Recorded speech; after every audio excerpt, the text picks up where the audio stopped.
മുത്തുനബി സല്ലല്ലാഹു അലൈഹി വസല്ലമ തങ്ങൾ വഫാത്തായ നിമിഷം വിരഹഭാരത്തിൻ്റെ നോവടക്കാൻ മദീന പാടുപെടുകയാണ്. കരളായ മുത്തുനബി സല്ലല്ലാഹു അലൈഹി വസല്ലമ തങ്ങളില്ലാത്ത മദീനയിൽ ഞാനില്ലെന്ന് പറഞ്ഞ് ബിലാൽ ഇബ്നു റബാഹ റളിയല്ലാഹു അൻഹു ഷാമിലേക്ക് യാത്ര പോയി. അങ്ങനെ ദിവസങ്ങൾ കടന്നുപോയി. മുത്തുനബി സല്ലല്ലാഹു അലൈഹി വസല്ലമ തങ്ങൾ ബിലാൽ റളിയല്ലാഹു അൻഹുവിൻ്റെ സ്വപ്നത്തിൽ വന്ന് ചോദിച്ചു, മാ ഹാദിഹിൽ ജഫ്ഫത്തു യാ ബിലാൽ, എന്താ ബിലാൽ, എന്നോട് പിണക്കമാണോ? എന്നെ ഒന്ന് സന്ദർശിച്ചുകൂടെ? ഉറക്കത്തിൽ നിന്ന് ഞെട്ടിയുണർന്ന ബിലാൽ റളിയല്ലാഹു അൻഹു ഉടനെ മദീനയിലേക്ക് യാത്ര പോയി.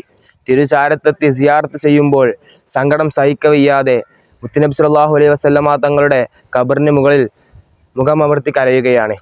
അപ്പോഴാണ് മുത്തുനബി സല്ലല്ലാഹു അലൈഹി വസല്ലമ തങ്ങളുടെ പേരക്കിടാങ്ങളായ ഹസൻ ഹുസൈൻ റളിയല്ലാഹു അൻഹുമ അവിടേക്ക് വരുന്നത്. ബിലാൽ റളിയല്ലാഹു അൻഹു അവരെ അണച്ചുപിടിച്ച് തുരതുരാ ചുംബനം നൽകി. അങ്ങ് നല്ല ശബ്ദമാധുര്യത്തോടു കൂടെ മുത്തുനബി സല്ലല്ലാഹു അലൈഹി വസല്ലമ തങ്ങൾക്ക് വേണ്ടി വാങ്ക് കൊടുത്തിരുന്നല്ലോ, ഞങ്ങൾക്കത് കേൾക്കാൻ കൊതിയുണ്ട്. അവർ ബിലാൽ റളിയല്ലാഹു അൻഹുവിനോട് വാങ്ക് കൊടുക്കാൻ ആവശ്യപ്പെട്ടു. മുത്തുനബി സല്ലല്ലാഹു അലൈഹി വസല്ലമ തങ്ങളുടെ പേരക്കിടാങ്ങളുടെ ആവശ്യം ബിലാൽ റളിയല്ലാഹു അൻഹുവിന് നിരസിക്കാനായില്ല. അല്ലാഹു അക്ബർ, അല്ലാഹു അക്ബർ. അങ്ങനെ ഒരിക്കൽ കൂടി മദീന ബിലാൽ റളിയല്ലാഹു അൻഹുവിൻ്റെ വാങ്കൊലിക്ക് സാക്ഷിയായി. അഷ്ഹദു അല്ലാ ഇലാഹ ഇല്ലല്ലാഹ്. കാലങ്ങളോളം മനഞ്ഞറിഞ്ഞാസ്വദിച്ച വാങ്കൊലിനാദങ്ങൾ വീണ്ടും കേട്ടപ്പോൾ മദീന പ്രകമ്പനം കൊണ്ടു. അഷ്ഹദു അന്ന മുഹമ്മദ് റസൂലുള്ളാഹ് എന്ന് വിളിച്ചപ്പോൾ എല്ലാവരും വീടിന് പുറത്തിറങ്ങി.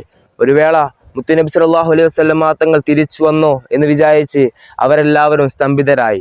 അന്ന് മദീന കരഞ്ഞുപോയി. മുത്തുനബി സല്ലല്ലാഹു അലൈഹി വസല്ലമ തങ്ങളുടെ വഫാത്തിന് ശേഷം മദീന ഇത്രത്തോളം കരഞ്ഞിട്ടില്ല. ഈ സംഭവം സ്വാലിഹ് ഷാമി അവിടുത്തെ സുബ്ലുൽ ഹുദാ വറഷാദ് എന്ന ഗ്രന്ഥത്തിൽ രേഖപ്പെടുത്തിയിട്ടുണ്ട്. അല്ലാഹു സുബ്ഹാനഹു വ തആല നാം എല്ലാവരെയും മുത്തുനബി സല്ലല്ലാഹു അലൈഹി വസല്ലമ തങ്ങളെ ഇഷ്ടമാക്കുന്നതിൽ ഉൾപ്പെടുത്തി തരുമാറാകട്ടെ. അസ്സലാമു അലൈക്കും വറഹ്മത്തുള്ളാഹി തആല വബറകാതുഹു.